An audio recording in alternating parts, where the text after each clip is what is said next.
बौद्ध धर्म सिखाता है कि हमारे विचारों का हमारे जीवन पर बड़ा प्रभाव पड़ता है।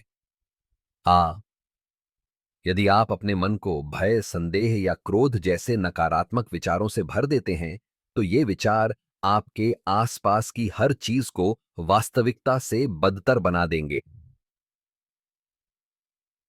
इससे आप तनावग्रस्त, चिंतित और दुखी महसूस कर सकते हैं। दूसरी ओर, यदि आप सकारात्मक और सशक्त विचारों पर ध्यान केंद्रित करते हैं, तो आप अधिक शांतिपूर्ण, खुश और मजबूत महसूस करेंगे, तब भी जब जीवन कठिन हो जाता है। आकि अपने मन की रक्षा करने का अर्थ है उन विचारों पर ध्यान केंद्रित करना जो आपको ऊपर उठाते हैं और आपको अपने और अपने जीवन के बारे में अच्छा महसूस कराते हैं। यह दिखावा करने के बारे में नहीं है कि नकारात्मक विचार मौजूद नहीं हैं या उन्हें दूर करने की कोशिश कर रहे हैं। इसके बजाय यह पहचानने के बारे में है कि जब ये नकारात्मक विचार आते हैं और उन्हें आपको नियंत्रित नहीं करने देना है, आप उन्हें स्वीकार कर सकते हैं और फिर उन्हें जाने दे सकते हैं, बजाय इसके कि वे आपके दिमाग पर कब्जा कर लें। के काम ये से अपने मन की रक्षा करने के लिए आप दिन भर में जो सोचते हैं, उस पर ध्यान देना शुरू करें। जब आप नकारात्मक विचारों को अपने अंदर आते हुए देखें, तो खुद को याद दिलाएं कि आपके पास यह चुनने की शक्ति है कि आप किस पर ध्यान केंद्रित करना चाहते हैं, बजाय इसके कि उन विचारों को बढ़ने दें। धीरे धीरे अपना ध्यान समय के साथ किसी सकारात्मक या रचनात्मक चीज पर लगाएं। यह अभ्यास आपको ऐसे दिमाग को विकसित करने में मदद करेगा जो आपके कल्याण और खुशी का समर्थन करने वाले विचारों से भरा होगा।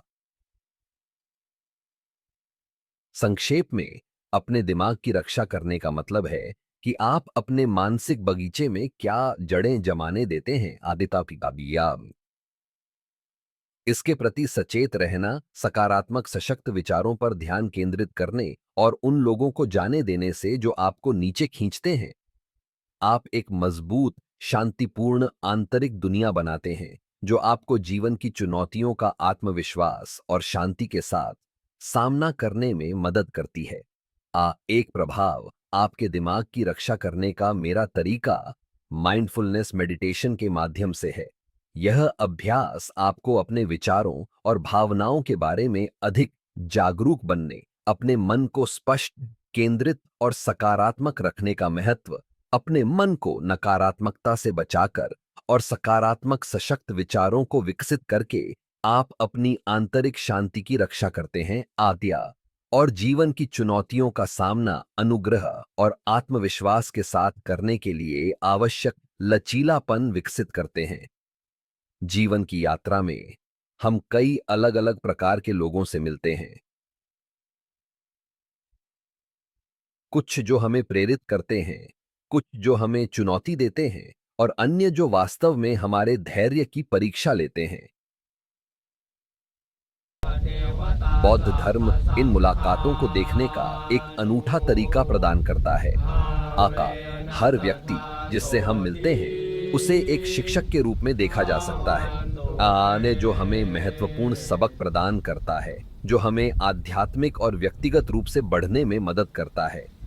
हर किसी को एक अथक शिक्षक के रूप में देखने का यह विचार बदल सकता है कि हम अपने आसपास के लोगों को कैसे देखते हैं और उनके प्रति कैसे प्रतिक्रिया करते हैं, खासकर जो हमें निराश करते हैं या हमें असुरक्षित महसूस कराते हैं। शुरुआत में किसी ऐसे व्यक्ति के बारे में सोचना मुश्किल हो सकता है जो आपकी आलोचना करता है या आपको दर्द देता है। आ एक शिक्षक के रूप में जब कोई हमें बुरा महसूस कराता है, तो हमारी स्वाभाविक प्रतिक्रिया परेशान या क्रोधित होना हो सकती है।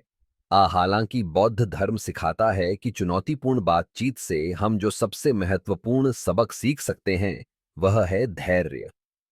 बौद्ध धर्म में धैर्य एक प्रमुख गुण है और यह आपके आंतरिक शांति को बनाए रखने में अविश्वसनीय रूप से मूल्यवान है। जब कोई आपको परेशान करता है या गुस्सा दिलाता है तो हताशा या यहां तक कि गुस्से के साथ प्रतिक्रिया करना आसान होता है, लेकिन इसके बजाय यदि आप इसे धैर्य का अभ्यास करने के अवसर के रूप में देखते हैं, तो आप अपनी प्रतिक्रिया को बदलना शुरू कर सकते हैं।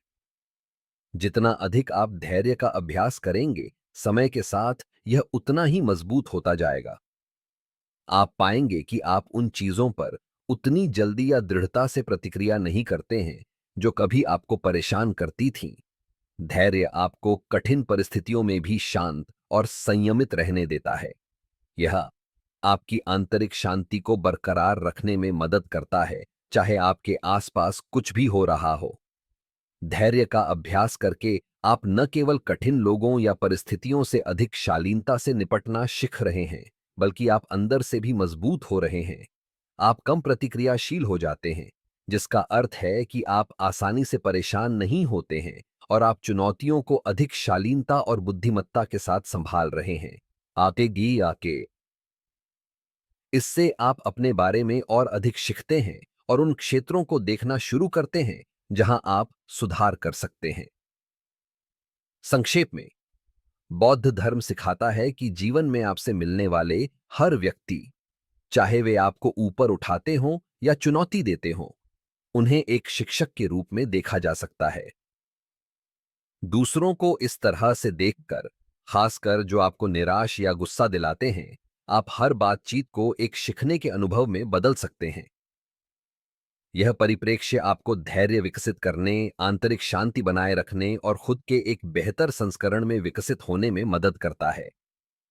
जितना अधिक आप इसका अभ्यास करेंगे, आप उतने ही अधिक लचीले और शांत बनेंगे, जिससे आप जीवन की चुनौतियों को अधिक ज्ञान और शांति के साथ नेविगेट कर सकेंगे। महात्मा बुद्ध के ऐसी और शिक हम चर्चा करेंगे।